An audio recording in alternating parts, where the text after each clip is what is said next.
The top story on ABC News Breakfast. The Health Services Union wants a judicial inquiry into Fair Work Australia.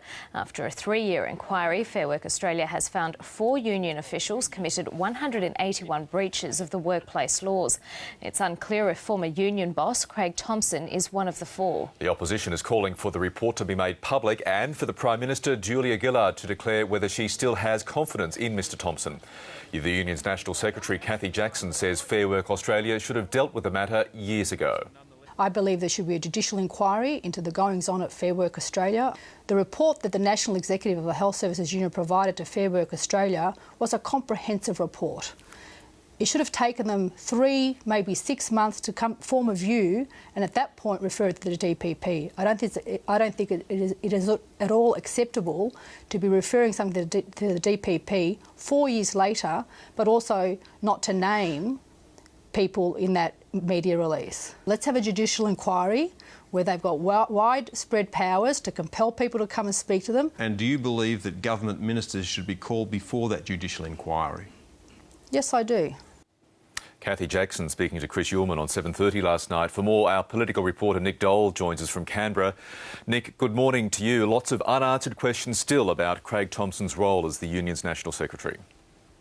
That's right, and while they'll be the focus of the DPP's investigation now, the questions really continue to come about the investigation itself, the way that Fair Work Australia took the best part of 3 years or even longer to come to some sort of conclusion, and then without actually releasing the findings publicly. Now, Cathy Jackson, as we heard, was calling for a judicial inquiry because she says that there is a perception, now be that right or wrong, that Fair Work Australia is shielding the government. So Cathy Jackson's calling for that. The government has always said that the Fair Work Australia investigation has been kept at an arm's length.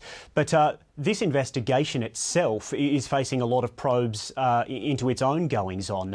The head of Fair Work Australia, Bernadette O'Neill, revealed or admitted earlier on this year that indeed it did seem like the investigation was taking an unreasonably long time. The opposition's always been saying that. Even some government MPs say that it's taken far too long to reach some sort of a conclusion. So Fair Work Australia announced that KPMG would be conducting an audit into its investigation. And now the Commonwealth Ombudsman has revealed that it is investigating the KPMG report. So in a way, you've got an investigation into an investigation into an investigation. And it's fertile political ground for Tony Abbott to sow, isn't it?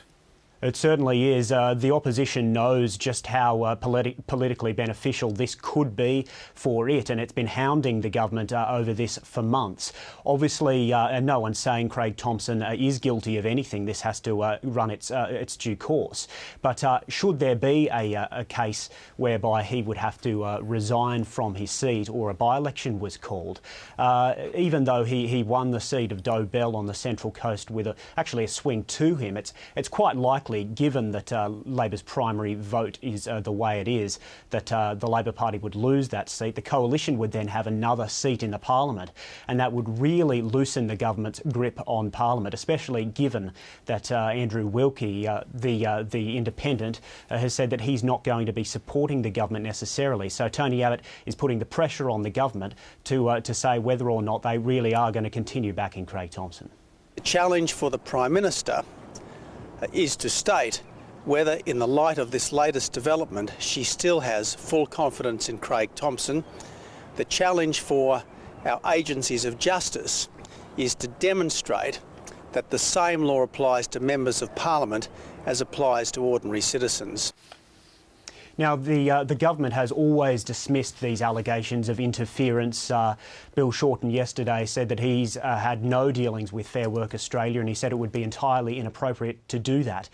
So Penny Wong faced the media last night, and she said that the investigation should be allowed to run its full course without government intervention. I think what the public are entitled to have is a proper independent investigation by the independent statutory body and the independent prosecutorial authority. I mean, there are some very important principles here. There's the principle of prosecutorial independence and the principle of independence of statutory bodies undertaking these sorts of investigations. We've made very clear as a government consistently they should be allowed to do their work. Penny Wong on Lateline. Nick Dole, thank you. Thanks, Michael.